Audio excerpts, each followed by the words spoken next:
जानकारी न्यूज में आप सभी का स्वागत है। दिल्ली की 70 की 70 सीटों के विधानसभा चुनाव रिजल्ट घोषित हो चुके हैं। फिलहाल जो रुझान आए हैं यानी रिजल्ट के आंकड़े सामने आए हैं, इसमें बीजेपी 70 में से 48 सीटों पर चुनाव जीत गई है, जबकि आम आदमी पार्टी 22 सीटों पर चुनाव जीत चुकी है। लेकिन दोस्तों, हम आपको इस वीडियो के जरिए से दिल्ली के अंदर मुस्लिम बहुल सीटों का हाल बताने वाले हैं कि दरअसल दिल्ली के अंदर इस बार के विधानसभा चुनाव में कितने मुस्लिम कैंडिडेट चुनाव जीते हैं और कितने चुनाव हारे हैं।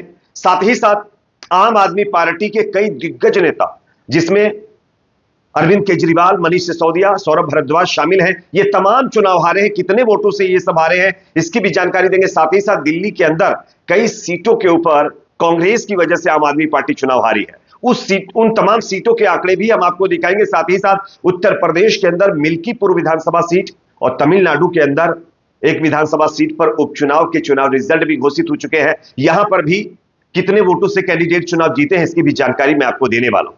उससे पहले आपको क्या लगता है दोस्तों, दिल्ली में आम आदमी पार्टी के हार का कारण क्या रहा?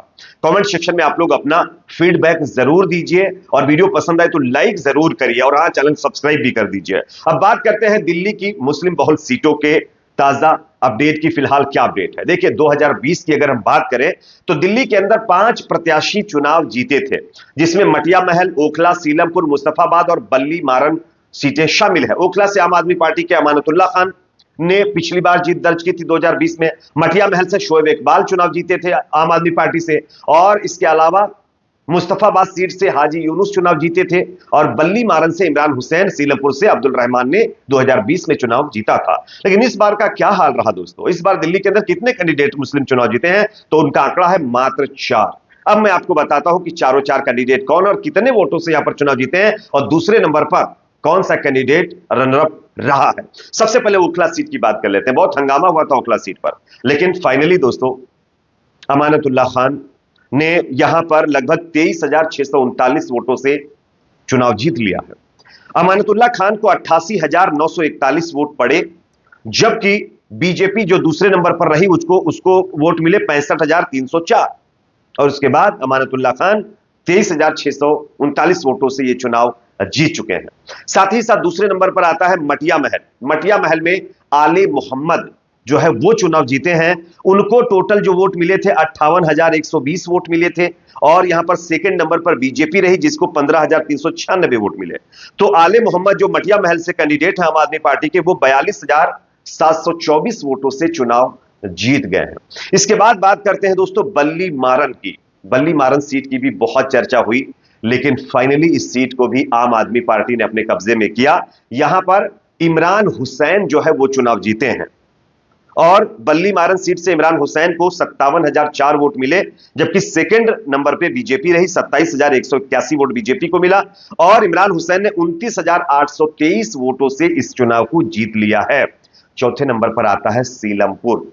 सीलमपुर में क्या हुआ? सीलमपुर में चौधरी जुबैर अहमद चुनाव जीत गए हैं। उनको 79,009 वोट मिले, जबकि सेकंड नंबर पर बीजेपी रही 36,532 वोटों के साथ। अब चौधरी जुबैर अहमद जो है वो 42,477 वोटों से इस चुनाव को जीत चुके हैं। तो मुस्तफाबाद एक ऐसी सीट रही जहां पर आम आदमी पार्टी पिछली बार चुनाव जीती थी, लेकिन इस बार चुनाव हारी है, वरना चारों की चारों सीटें फिलहाल आम आदमी पार्टी मुस्लिम बहुल चुनाव जीत गई है। तो 4 कैंडिडेट फिलहाल दिल्ली के अंदर मुस्लिम हैं जो कि इस बार चुनाव जीते हैं, जिनमें फिर से एक बार नाम बता देता हूं। अमानतुल्लाह खान ओखला से, मटिया महल से आले मोहम्मद, बल्ली मारन से इमरान हुसैन, सीलमपुर से चौधरी जुबैर अहमद चुनाव जीत चुके हैं। अब मैं आपको एक और आंकड़ा दिखाता हूं जो कि अपने आप में काफी इंटरेस्टिंग आंकड़ा है। दिल्ली के अंदर कई बड़े बड़े नेता चुनाव हारे हैं दोस्तों, आम आदमी पार्टी के नेता, जिसमें अरविंद केजरीवाल, सोमनाथ भारती, अवध ओझा, सत्येंद्र जैन, मनीष सिसोदिया, सौरभ भारद्वाज, ये कितने वोटों से चुनाव हारे हैं, इसका आंकड़ा आप देख लीजिए। सबसे पहले अरविंद केजरीवाल की बात करते हैं। अरविंद केजरीवाल दोस्तों 4,089 वोटों से चुनाव हारे हैं। उसके बाद सोमनाथ भारती 2,166 वोटों से चुनाव हारे हैं। अवध ओझा लगभग 28,072 वोटों से चुनाव हारे हैं। सत्येंद्र जैन 20,998 वोटों से चुनाव हारे हैं। मनीष सिसोदिया 675 वोटों से चुनाव हारे हैं, और यहां पर तो कांग्रेस की वजह से वो चुनाव हार गए, कांग्रेस ने 9,000 वोट काट दिए। उसके बाद सौरभ भारद्वाज 3,188 वोटों से चुनाव हारे हैं। तो ये जो बीजेपी के बड़े नेता हैं, ये 5,000 के कम से, एक दो नेताओं को छोड़ दें तो 5,000 कम के वोटों से चुनाव हारे हैं। और इसमें मुख्य जो मतलब वजह बताई जा रही वो कांग्रेस के कैंडिडेट्स बताए जा रहे हैं। लेकिन यहां पर सवाल यह भी खड़ा होता है कि कांग्रेस को आम आदमी पार्टी दोष कैसे दे सकती है। कांग्रेस ने कई बार चुनाव से पहले आम आदमी पार्टी को अप्रोच करने की कोशिश की, लेकिन उसके बावजूद आम आदमी पार्टी ने कांग्रेस को भाव नहीं दिया। उसके बाद कांग्रेस को आक्रामक रुख अपनाना पड़ा दिल्ली विधानसभा चुनाव के चुनाव प्रचार में, जिसकी वजह से बीजेपी कई सीटों पर चुनाव जीत गई और आम आदमी पार्टी चुनाव हार गई, जो कि अपने आप में बीजेपी का एक बड़े जीत का कारण यही फैक्टर रहा है दोस्तों। अब मैं आपको बताता हूं यहां पर एक और आंकड़ा जो कि काफी इंटरेस्टिंग आंकड़ा है दोस्तों। कई सीटें ऐसी हैं जहां पर बहुत कम वोटों से बीजेपी चुनाव जीती है। कहीं पर जो है 44 मतलब जो है 344 वोटों से बीजेपी चुनाव जीती, तो कहीं पर 1,000 से कम वोट से, तो कहीं 683 वोटों से चुनाव जीती है। इनमें कौन कौन सी सीटें वो देख लीजिए। सबसे पहले त्रिलोकपुरी सीट पर बात कर लेते हैं। त्रिलोकपुरी सीट पर मुकाबला काफी करीबी रहा। बीजेपी के रविकांत ने आम आदमी पार्टी की अंजना पर्चा को 392 वोटों से चुनाव हराया। रविकांत को 58,217 वोट पड़े, जबकि पर्चा को 57,825 वोट मिले। यहां नोटा को 683, जबकि कांग्रेस ने 6,147 वोट काट दिए, जिसकी वजह से आम आदमी पार्टी त्रिलोकपुरी सीट हार गई मात्र 392 वोटों से। इसके बाद बात करते हैं जंगपुरा। मनीष सिसोदिया चुनाव हारे कितने वोटों से? 675 वोटों से। यहां पर कांग्रेस के फरहाद सूरी ने 7,350 वोट काट दिए, इसकी वजह से मनीष सिसोदिया चुनाव हार गए। उसके बाद राजेंद्र नगर बीजेपी के उमंग बजाज ने दुर्गेश पाठक को 1231 मतों से चुनाव हराया, जबकि यहां पर दोस्तों कांग्रेस के नेता ने 4,015 वोट काट दिए। तो यह सीट भी कांग्रेस की वजह से कहीं ना कहीं बीजेपी जीत गई और आम आदमी पार्टी हार गई है। तो ये तमाम सीटें हैं जहां पर मतलब मुकाबला काफी क्लोज रहा, लेकिन कांग्रेस एक बड़ा फैक्टर रही आम आदमी पार्टी की हार का। अब बात करते हैं दोस्तों मिल्कीपुर सीट पर क्या हुआ। उत्तर प्रदेश की मिल्कीपुर सीट, जहां पर जबरदस्त तरीके से बेईमानी की गई, यह आरोप समाजवादी पार्टी का था और उसी तरीके का नतीजा भी देखने को मिला।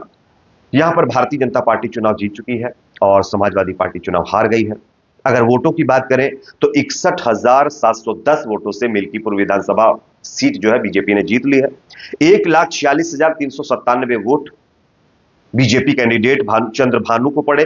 उसके बाद अजीत प्रसाद जो कि समाजवादी पार्टी के नेता थे, उनको 84,687 वोट पड़े।